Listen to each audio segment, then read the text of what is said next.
কিশোরগঞ্জে সড়ক দুর্ঘটনায় আহত হওয়াকে হামলার শিকার দেখিয়ে আপন দুই চাচা ও চাচাতো ভাইদের আসামি করে মিথ্যা মামলা দিয়ে হয়রানি ও ফাঁসানোর অভিযোগ উঠেছে মোহাম্মদ কালু মিয়ার বিরুদ্ধে। মোহাম্মদ কালু মিয়া কিশোরগঞ্জ সদর উপজেলার যশোদল মুসলিম পাড়া গ্রামের মৃত সমীর উদ্দিনের ছেলে। অপরদিকে যাদের মামলার আসামি করা হয়েছে তারা একই এলাকার তার আপন চাচা মোহাম্মদ আফির উদ্দিন, মোহাম্মদ সাফির উদ্দিন ও চাচাতো দুই ভাই মোহাম্মদ আশরাফুল ইসলাম ইমরান ও মোহাম্মদ মামুন মিয়া। জানা যায় গত 19 অক্টোবর 2023 সালে কিশোরগঞ্জ চিফ জুডিশিয়াল ম্যাজিস্ট্রেট আদালতে 5 জনকে আসামি করে কালু মিয়া একটি মোকদ্দমা দায়ের করেন। সেই মামলার এজাহারে কালু মিয়া আসামিদের সঙ্গে বাড়ির সীমানা নিয়ে বিরোধে আফির উদ্দিনের হুকুমে তার ছেলে ইমরান কালু মিয়াকে শাবল দিয়ে খুন করতে চাইলে কালু মিয়া ইমরানের শাবলের আঘাত ফিরাতে গিয়ে তার হাত ভেঙে যায়। অথচ সেদিন ঘটনাস্থলে উপস্থিত লোকজন বলছে ভিন্ন কথা। আমি যশোদল ইউনিয়ন 2 নং ওয়ার্ডের বর্তমান মেম্বার মোহাম্মদ মুরাদ মিয়া। হয়তো এক বছর প্লাস হবে মুসলিম পাড়া কালুর বোনের সাথে জমি সংক্রান্ত বিষয়ে ডাক্তার আফির উদ্দিন সাহেবের একটা ছোট্ট দরবার ছিল। তখন কালু এখানে উপস্থিত ছিল।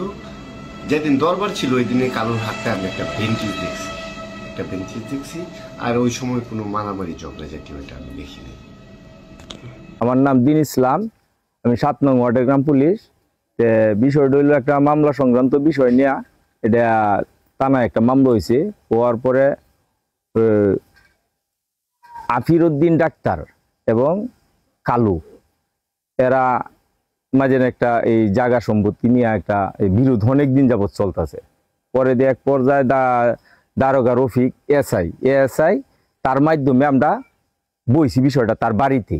বর পরে এক মতন আফুস হয়ে গেছেন গিয়া, কিন্তু কইতে কিয়া আবার এই কালু আইছে আয়া বিষয়টা একটা ফেঁস লাগাইছে, কইছে গলে আমি জায়গা পাইয়াম, হ্যাঁ এই জায়গা পাইবো কথা কয়ে একটা বিশৃঙ্খলা সৃষ্টি হয়েছে। আর বিষয়টা আফুস হইল না, মারামারি হয়েছে না কুদাকুদি হয়েছে, মারামারি হয়েছে না, এক পর্যায়ে কুদাকুদি হয়েছে। যেমন এই কালুর যে আপনার হাত ভাঙছে ওই বিষয়ে তখন কি তার হাত ভাঙা ছিল না? এই সময় তো এরকম একটা হাত অবুধ একটা বেন্ডিসের মতন আছেন, লক্ষ্যছি কালুর একমাত্র একটা বেন্ডিসের মতন আছেন হাতে।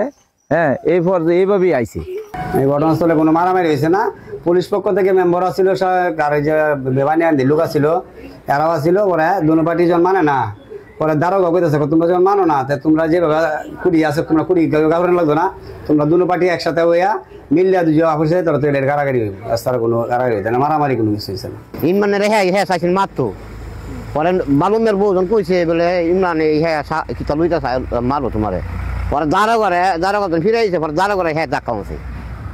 এই মাইটা ইল ইমরানের পরে দারোগারি ধাক্কা মারছে, আধ বাঙালি দারোগা ধাক্কা মারছে।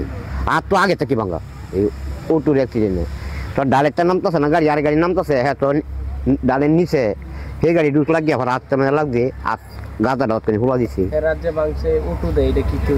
এইটা তো সিসি ক্যামেরা হেলার কইছি যে সিসি ক্যামেরা তোমরা করো। হ্যাঁ না অনেক লোক দেখছো, এবার ড্রাইভার হ্যাঁ সরম আছে। আমি একদিন মানে এই যে মেডিকেলের সামনে মানে একটা গাড়ি যাইতেছি মেডিকেল থেকে এদিকে যাইতে 10 ধরে লুড়ে, পরে মেডিকেলের সামনে রাস্তাতে বাইরে থেকে গাড়ির মাঝে আমার গাড়ি তো লাগিয়ে বাদে এলা হাত ব্যথা পাইছে। বাদে 2-4 জন আছি। হ্যাঁ আমার একজনের তাপা তো বাদে 2-3 আসি নিজে নাকি মেলা ছিল দিয়ে দিয়েছে, আমি গেছি গা এলাম হতে লাগেছে। টোটোর সাথে আপনার 2 অটোর মাঝে সংঘর্ষ হইয়া ব্যথা পাইছি। দেখলাম বাঘ বিতরণ দৌড়ে গেলাম গাড়ি 2 অটোরা বাঘ বিতরণ করছে। তখন দেখলাম যা ওই কালো হাতের মধ্যে ব্যথা পাইছি। ঠিক আছে, এইটুকু আমরা জানি কালো হাতের মধ্যে অ্যাক্সিডেন্ট করে ব্যথা পাইছি। এ বিষয়ে কিশোরগঞ্জ মডেল থানার ভারপ্রাপ্ত কর্মকর্তা ওসি আব্দুল্লাহ আল মামুন বলেন, পুলিশের তদন্তের রিপোর্ট দেয়া হয়েছে। মামলাটি বর্তমানে সিআইডিতে তদন্তাধীন রয়েছে।